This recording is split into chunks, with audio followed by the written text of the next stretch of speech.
Es increíble las historias que conectan. Yeah, it's incredible that we hear all these life stories, from the Caribbean. Here we're talking about technologies and communications, and ours is a fragmented world. So we need to listen to each other so we can establish solid partnerships. So as we talk about future inclusion and leadership, let me now invite those who have to wage, our next battles, our young people.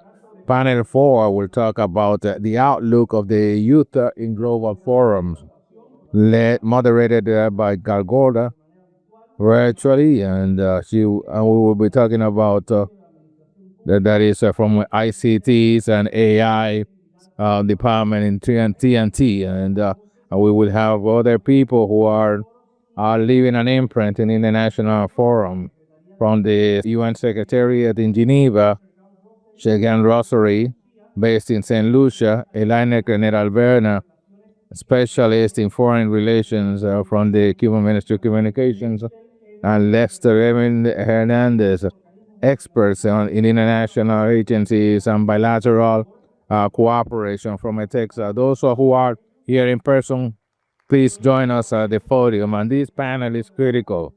We will hear about the future as well as the active present and the role played by the young people in the changes that are occurring in these international forums. Good afternoon. Welcome to our panel, Youth Perspectives on Global Fora, GDC, WSIS, IGF, and so forth. I'm Jael, and I'm excited to guide today's discussion. So we'll kick it right off with Mr. Shergaun Roserie. You wear multiple hats, a business owner and a youth envoy for both the ITU Generation Connect as well as Caribbean ICC Youth Network. Based on these experiences, what role do you think that you can play in the implementation of the GDC and at high-level events such as WSIS Plus 20 and IGF? Private sector organizations play in supporting governments' implementation of the GDC. Yep. Over to you, Shergaun. Thank you for that question. So I think youth has a really critical role to play across these initiatives. So I guess for me, just a little bit of my background. Back in 2021, I think I would have become a Generation Connect youth envoy, and that was really, one of the first times that I got to participate at an international youth event through the ITU. And I think what that really did is it gave me a platform to interact with high-level decision makers, especially in the telecom space. And it exposed me to not only different cultures, but different ideas across the world, and seeing how those different cultures and youth were implementing technologies in their own space. I think you have a critical role to play because you bring the creativity and the energy that is needed to really drive some of these initiatives home. So, for example, with my company Optronics, back then in 2020, we had just maybe been a year in operation, and now it's been 5 years. And right now we've just had signed some partnerships with the government of St. Lucia and the IDB and the European Union to host incubator programs, not only in St. Lucia, but some of the Eastern Caribbean islands, essentially to help incubate businesses, help drive their strategies, help them grow, help them build scalable businesses that can be investable. I say all this to say that back then it was a vision that I had for the future of the Caribbean, that I wanted to build a Caribbean where tech entrepreneurs feel empowered and enabled to grow tech businesses. And when I say tech businesses too, that does not just include the traditional digital native businesses, but all businesses can be tech enabled as well. And I wanted to build a future where entrepreneurs and businesses felt empowered, especially in the Caribbean region, to integrate technologies and scale to be able to solve global problems like those. And I mean, in the early stages, there were naysayers, but platforms like the ITU Generation Connect, and even with the support of the CTU, for example, they really made us feel empowered that these ideas were not crazy, and that youth are the are the change makers for the future. So I think when it comes to implementing and engaging at initiatives like this, I think youth have a critical role to play because we bring some of these ideas that have traditionally been seen as not being possible or too, I guess, difficult to execute. And we come in with a fresh pair of eyes and we say, if it hasn't been done, maybe it just hasn't been done yet. So, thanks.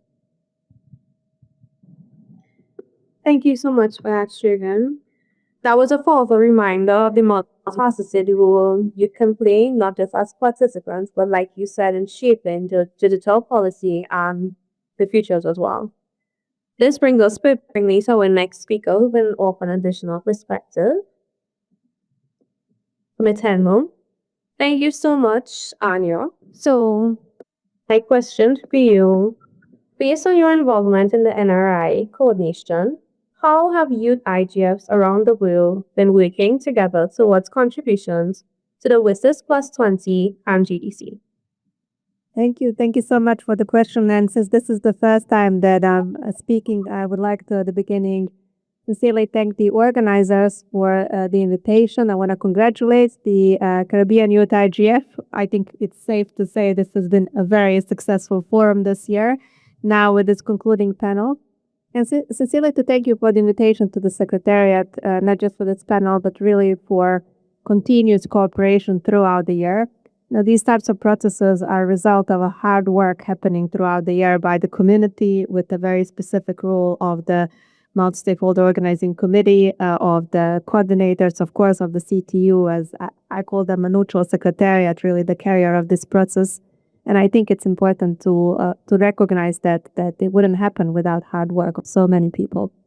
That's a very good question, and I think it comes in a critical moment because we are now in a moment where we really have the opportunity as a global community, all of us from our domains, to make a concrete change. This is the year of what we call the WSIS Plus 20 review, and I'm pretty sure here everyone is aware, but as you know, this is the 20th year since the initial World Summit on the Information Society, which also gave birth to the IGF, among many other outcomes, but the IGF was one of the major outcomes.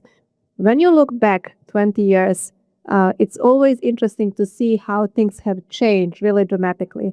It's not just that we've let the digital technologies to change and to advance, but the community really reacted. And although the change of digital technologies has been very quick, and sometimes it's difficult to keep pace, I wouldn't say that this community has let the things to just happen.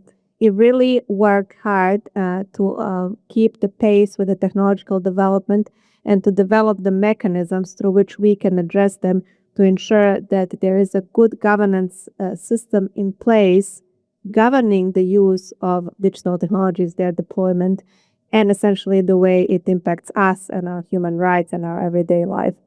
And speaking of those mechanisms, the concept of the youth IGFs is something that is probably most vivid in terms of the organic, self-organized community effort coming from young people saying, we don't need those who already have this power of decision-making to tell us what to do, because we know what to do. Just because, especially the newer generations that are coming, they are born technically with the technology, so they can't even recall the time when they didn't use the technologies, and that makes a huge change. So far, if you look at the Tunis Agenda for the Information Society, it really mentions explicitly the importance of working with young people and for young people in two major contexts. The first one is capacity development, saying that we need to build capacity in ICTs by or for all, including young people, among other stakeholders. But it also speaks about the concept of inclusion and of safeguards, of regulatory and self-regulatory mechanisms. In the 20 years after, in this evolution, things have changed a little bit. So it's not anymore about, as I said, us that currently hold certain positions with our work portfolio, where we need to establish certain systems to support young people. But it's really now that we are in a process where there are mechanisms in place that organically came from the community, where young people are now in a position to participate as equals in the processes that relate to the ways we want the digital technologies to be governed, coming from their experiences, coming from the experiences of the environments where they live, understanding that digital now is not anymore exclusive to certain groups, and it's not anymore reserved for certain sectors. It's really integrated in all the sectors. And our social, political, economic development, cultural development is really now directly tied to it.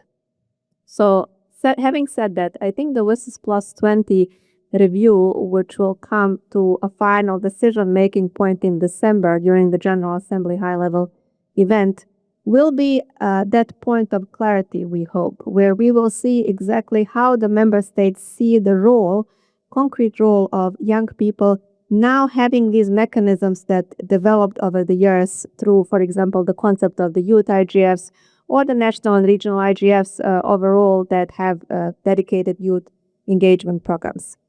You mentioned in your question the Global Digital Compact. This is also a very important mechanism that emerged in the past 2 years, and last year it was finally adopted by the member states. It also, as a construct, speaks about the importance of young people, and we are hoping that in December, the WSIS Plus 20 will really bring a powerful response to how to harness what already we have, which are good mechanisms, as I said, established by young people. And then going forward as of 2026 in the future, what will be the specific role of these youth IGS?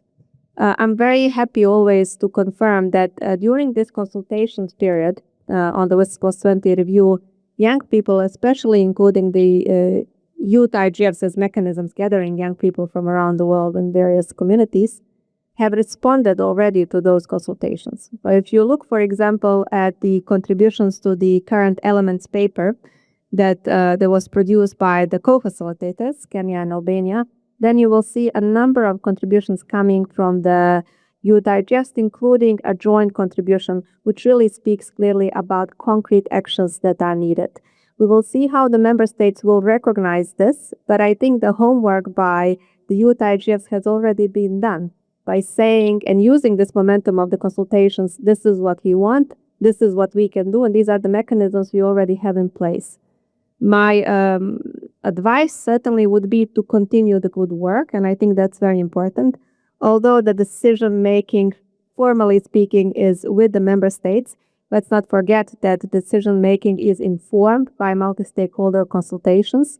And the more closely you work with the government, specifically in your country, then certainly the outcome is more, I would say, more expected in terms of the recognition of young people. And maybe to give you one concluding example, I think the host country of the 21st Caribbean IGF is certainly a good example. We have been cooperating through the IGF with the community of Cuba for years, and I'm happy to always have Juan Hernández here as a pioneer in the WIGIC process, so knows WSIS by heart, and it was part of the decision making. And this country is a good example of putting together cooperation between the government and the decision making in certain processes and other stakeholders as well. And I'm happy to see so many young people, particularly coming from Cuba, saying that the country is going even forward by engaging young people in these processes, which is very important to ensure that the digital policy going forward really reflects the needs and demands of young people. Thank you very much. Thank you so much, Anja. It's inspiring to hear how youth IGFs around the world not only mobilizing locally, but also contributing across regions to contribute meaningfully to global processes like WSIS. So now we move on to you, Elaine. And my question to you is, based on your work at MINCOM, in what ways has Cuba been leveraging youth to implement GDC? Thank you. Good afternoon. My name is Elaine. Grenet. I am the specialist in the International Relations Division of the Ministry of Communications of Cuba. Before I start, I would like to thank the moderator as well as the CTU team for allowing me to be part of this panel. Answering the question, Cuba, as many other countries and international organizations believes that the Digital Global Pact does not replace the results of the Global Summit on the Information Society, but rather reinforces the achievements of the summit as part of the goals that we have set ourselves to in this strategy. Cuba has worked and is still working in these goals, and part of our work has to do with a process of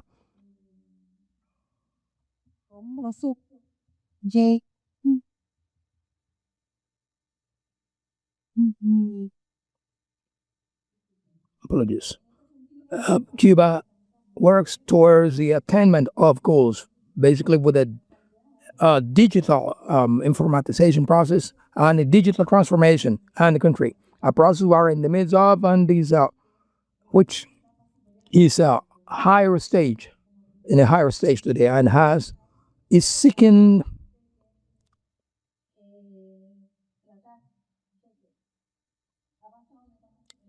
to move forward towards a higher echelon.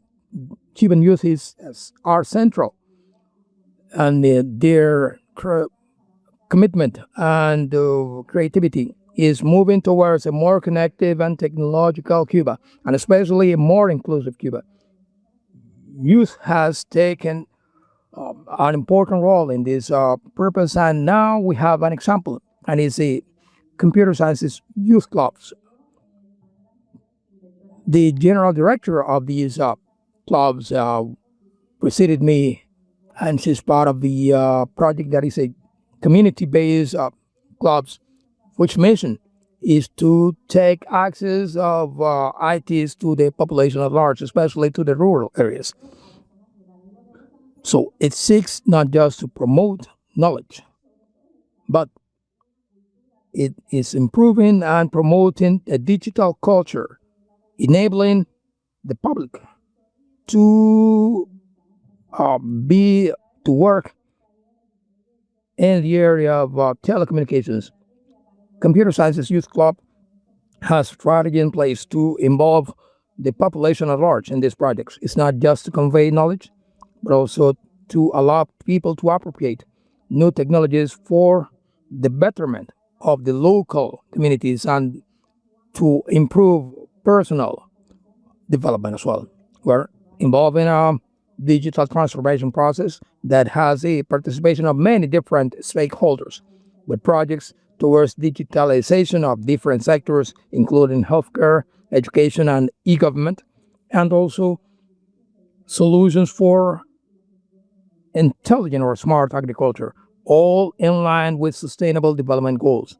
The Cuban experience can be useful for the Caribbean youth, since we have a collaborative approach, moving towards a digital transformation that is not only based on access to technology, but also in capacity building, development of human capital, and a more just and equitable society.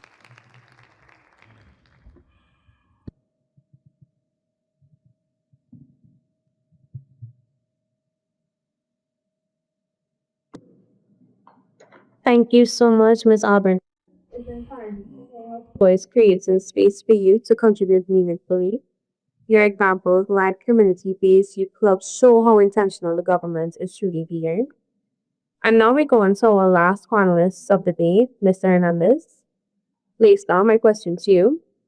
Objective 1 of the GDC focuses on closing the digital divides and accelerating progress across the SDGs. How has the ETECSA, as a local teleco, been working to bridge the digital divide and promote future deployment of technologies such as 5G, etc. in the Caribbean? Thank you. Well, good afternoon. First of all, I'd like to thank you for the opportunity to participate in this forum and this panel. And I would like to thank the moderator for the question. My name is Leysdel Emil Hernández. I am the specialist in international relations at the Cuban Telecommunications Company, and one of my roles is to take care of the relations of the company with international agencies and bodies. I will start from my area of expertise and to a broader approach.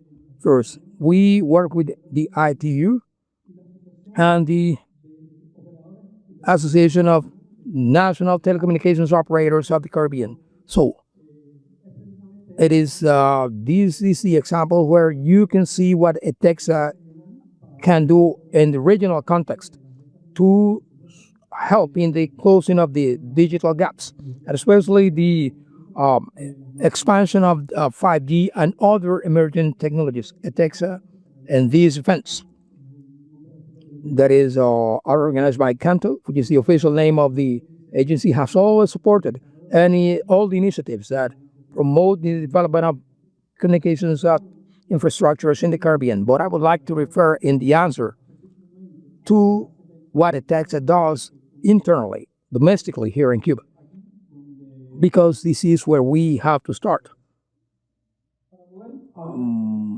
To start talking about the compliance of the Global Tech Act, I believe that we must start emphasizing the formulation of the National Economic Development Program for the year 2030. It is a program designed in the year 2020, which main goal was to establish the schedule based on the compliance with the SDGs for the country in view of the year 2030.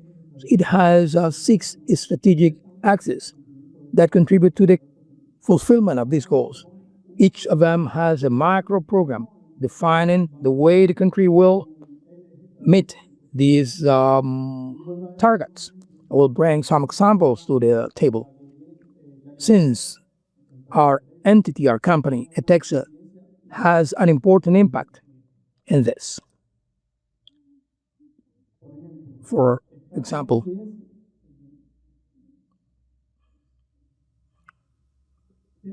it has an impact in the macro program for institutionality and microeconomy, in that of productive transformation, the program for infrastructure, and the program for science, technology, and innovation. Each of these micro programs have a set of other projects where our company is involved. The development of these programs and projects where ETECSA is involved are reflected mainly as part of the strategic and yearly goals of the company. I would like to highlight the role that ETECSA has across the board as a single telecom operator in the country. Therefore, ETECSA is involved in every single micro program and their respective targets. I brought some examples of how this is a cross-section approach. For example, the deployment of infrastructure, the deployment of equipment to improve the national network with the relevant technological security. Also, the development of e-platforms. Transfer Mobile is one of them. The online stores and online services related to e-commerce and currently managed by ETECSA, among other platforms. And last but not least, the improvements in terms of connectivity for the prioritized sectors. Now, there are other examples of how ETECSA has reached or moved towards the development of telecom in Cuba. I would like to highlight some important landmarks in this regard. In 2008, the massive mobile services sale started in Cuba. And in 2018, internet access through mobile telephony phone services started. ADSL model services started 1 year later with the establishment of the Nauta Home services. In 2022, the submarine fiber optics cable was established, improving the 2G into the 4G connectivity. And in 2024, we were able to have more than 8 million users of mobile communications in Cuba. This somehow shows what ETECSA has been able to attain in such a short period of time. Now, in regards to the 5G network, among ETECSA's strategic goals, we intend to improve and upgrade the mobile network with the optic fiber to last mile optic fiber connectivity, and we are carrying out the relevant adjustments to have the first pilot test and also the deployment of this 5G network, especially in tourist destinations and resorts. First, our first goal is to establish a steady growth of 5G coverage, mainly in, let's say, important clusters with wireless services. These are just examples of the different programs and projects where ETECSA is involved. And they show what the company has been able to achieve and what we aspire to achieve in terms of the telecommunication services in Cuba. As part of these strategic goals, there is a priority in terms of the closing of the digital gap. It is part of our schedules, part of our strategic goals, and we are moving towards taking these opportunities to the rural areas, allowing to have 4G connectivity in the most remote areas of Cuba. Even though it is true that we have a long way to go as part of the strategic goals for the company in 2030, we still have many goals to attain. We have never renounced to improve telecommunications in Cuba. It is true also that this progress has been made according to our economic possibilities, since not just the company, but the country has been impacted by an important global economic crisis, especially after the impact of COVID-19 pandemic. But there is another important element that hinders our development, and is the criminal U.S. blockade against Cuba. I would like to also mention another example of the commitment of ETECSA with the development of telecoms in Cuba, and is the bet on youth as the main drivers of development and progress. We, youth, members and staff of this company, are part of these development programs for the year 2030. We also participate in capacity building and training, and we attend international events on the areas of telecommunications and informatics. We are also involved in the development of e-commerce platforms, and together with the universities and youth working in the business sector in Cuba, both state-run and private, are connected to the development of platforms and applications that use open technologies and are homegrown towards the attainment of technological sovereignty. Thank you very much. Thank you so much, Leysdel. It's really insightful and inspiring. Muchas gracias, es muy inspirador y muy ilustrativo, especialmente tener en cuenta el papel activo que tienen los jóvenes en esta labor. The objective one of the GDC requires not just ambition, but like you mentioned, cross-sectoral coordination. Thank you to all of our panelists and participants for such a rich and engaging discussion. Unfortunately, we do not have time to open the floor to any questions or for a wrap-up question, but it was my pleasure to be your moderator for this panel and to be joined by these lovely panelists. Thank you so much to CTU for affording me this opportunity as well. Thank you.